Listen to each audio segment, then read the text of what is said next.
Within a month, Ayu brought her newly reunited army to the front door of the Emperor's palace. Now there were only 2 daimyo left, she and Seijuro. But it was that Orochi who would determine the course of history.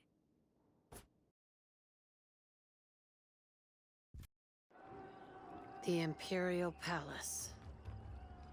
A fortress within a fortress.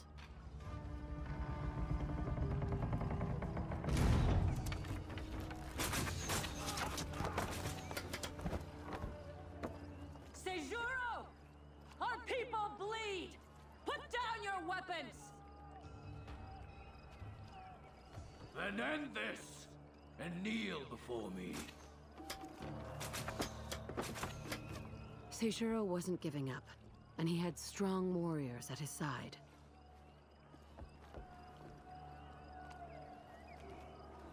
But we had numbers. We just needed a way in.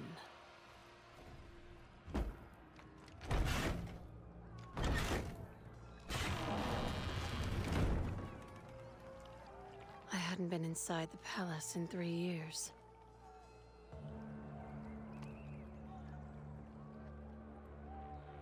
Not since the Emperor had ordered me imprisoned. Hello, and welcome to Let's Play For Honor, Episode 17, Unity. Seijuro accepted my offer. The palace was his.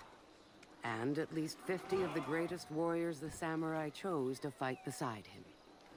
They were few, but they were mighty. Paper walls. No match for steel. This is a level that introduces a little mechanic, which is just cutting through paper walls to get around. It reminds me a little bit of Neo, where you can do the same thing. Although, they're very different games.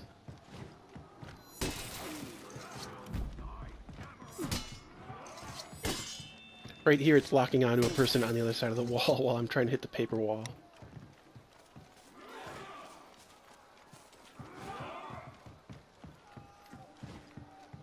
I hear them.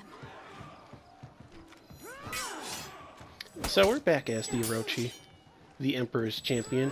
We still don't quite know what we did in the past that made the Emperor furious with us.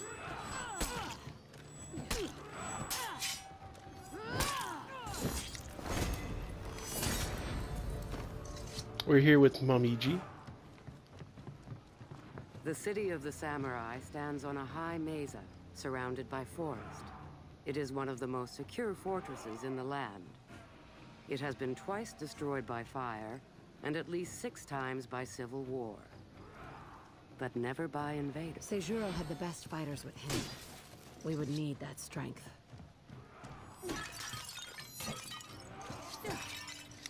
I've really got to stop trying to break these. Although I have everything recorded by now.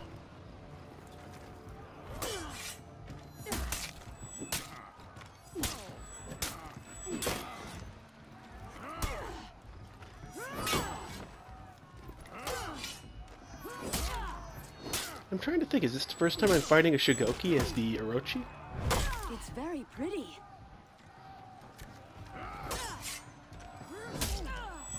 Oh yeah, what you saw a moment ago is a pretty frustrating move the Shigoki can do.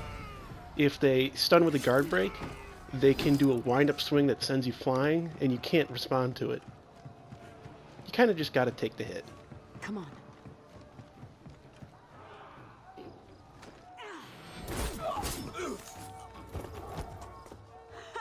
Only the best for the Emperor. Our army is on the other side.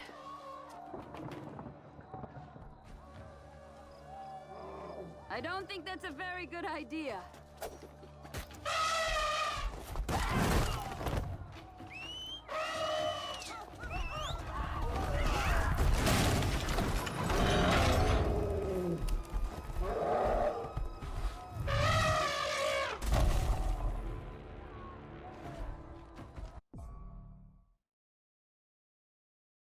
I needed a way to get the gate open.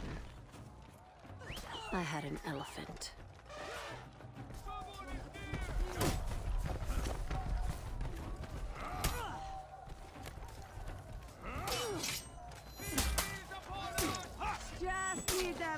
to cooperate.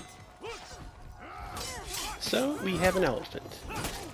Unfortunately, we're going to be doing a little bit of harm to the elephant, in that we're making it slam its head into the gate, controls, and we threw a shuriken at it. The only way to get these gates open is with the elephant. You have to use it. It's also very handy for stampeding through all of the enemies to kill them.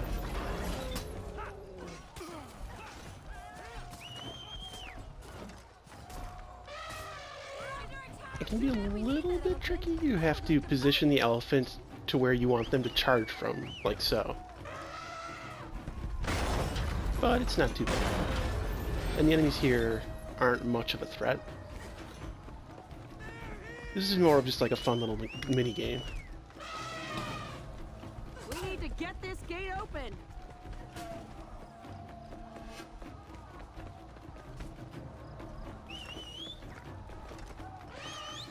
Ah, poor elephant.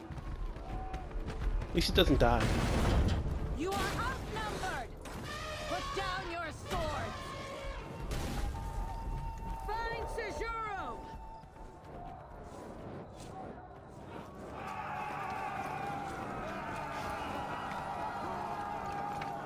We will not be stopped. Seijuro can't be fought. Now it's time to charge into the fray again, and fight our way up to Seijuro.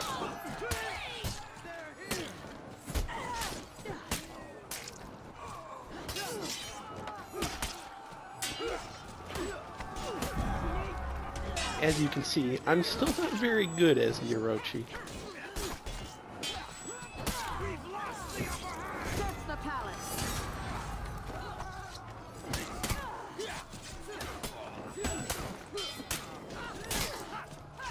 This entire time we're going to be getting hit by a hailfire of arrows. It's kind of annoying.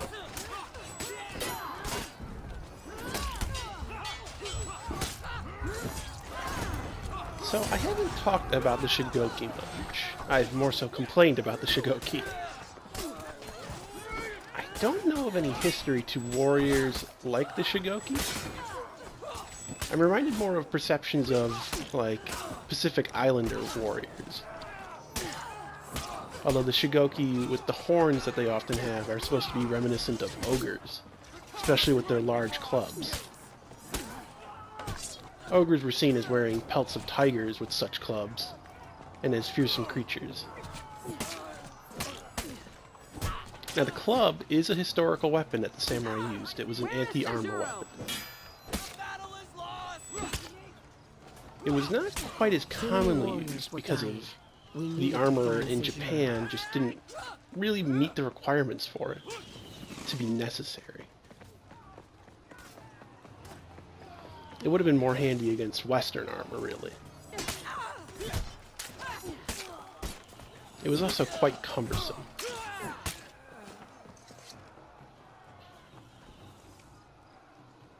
Seijuro had to be nearby.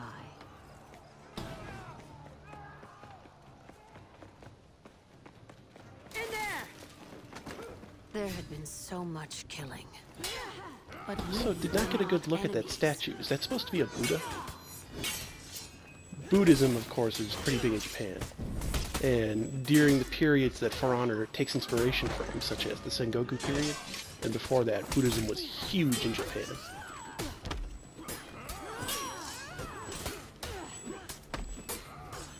You might also even think, well, that doesn't make any sense, they're warriors, but plenty of warriors worship the Buddha. Yoshimoto Imagawa, or Imagawa Yoshimoto, as it would be more properly pronounced. Usege Kenshin. It wasn't until Nobunaga came around that you really saw hatred for the Buddha and Buddhism.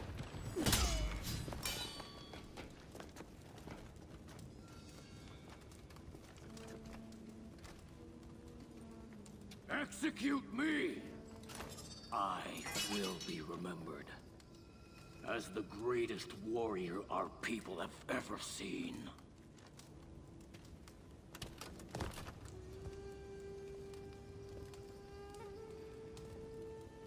These warriors won't follow anyone else. You will be forgotten. The Emperor's champion will defeat you. The Emperor's champion is rotting in a cell in the lower city.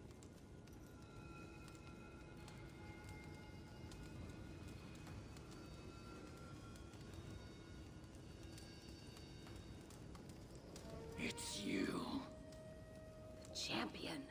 That betrayer. Hero, more like.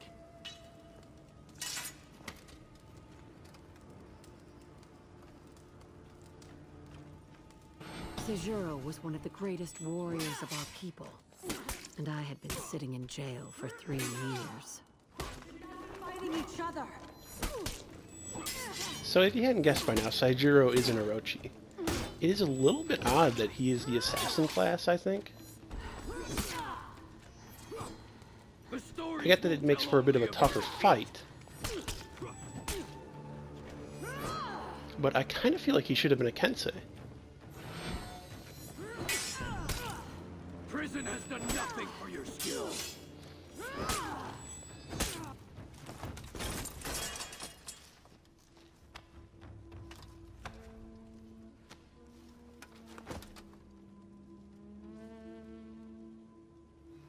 What are you waiting for? We need Commander Seijuro. You dishonor me. We need you. You are a great warrior. I won't serve beneath you. Then slay me. Take my place. Command our armies. You've gone mad. Apollyon did this to us. Not Seijuro. I will not fight the Legion's war for them.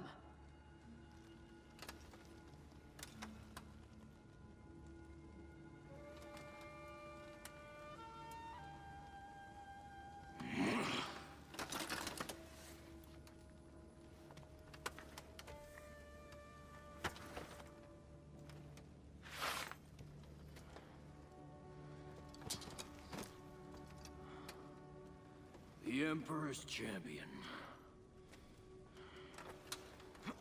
Heading our armies again.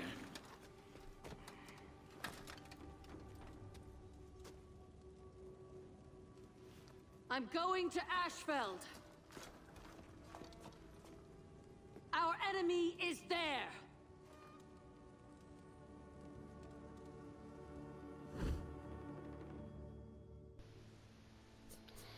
And that was Unity. The samurai are now united with Seijuro fighting underneath Ayu. The next episode, episode 18, we will be doing the mission Honor, and we will meet up with an old playable character you probably remember from long ago. But see you next time in the next episode.